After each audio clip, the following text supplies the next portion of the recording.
భగవంతుడు చెప్పినట్టు బ్రతకడం ధర్మం అయితే ధర్మము చేత భగవంతుడి ప్రీతి పొందుతారా? కేవలముగా మన ఇష్టం వచ్చినట్టు బ్రతికి పూజ చేస్తే ఈశ్వరుడు ఇష్టపడతాడా? ఎవడి గుండెల్లో వాడు ఉన్నాడని గుర్తు, ఎవడు ఎప్పుడూ శివుణ్ణి చూస్తున్నాడని గుర్తు. నంది అయిన వాడు చూస్తున్నాడు.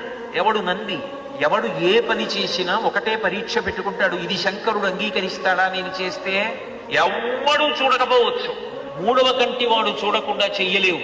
అందుకే లోకంలో ఒక మాట అంటారు, మూడవ కంటికి తెలియకుండా చెయ్యి అంటారు. మూడవ కంటికి తెలియకుండా అంటే ఈ రెండు కళ్ళకే తెలుసు తప్ప ఇంకో కన్ను చూడలేదని. మూడవ కంటి వాడికి తెలియకుండా చెయ్యి, కుదరదు. మూడవ కంటి వాడు అంతటా ఉండి చూస్తున్నాడు, అప్పుడు వాడికి తెలియకుండా ఎలా చేస్తావు?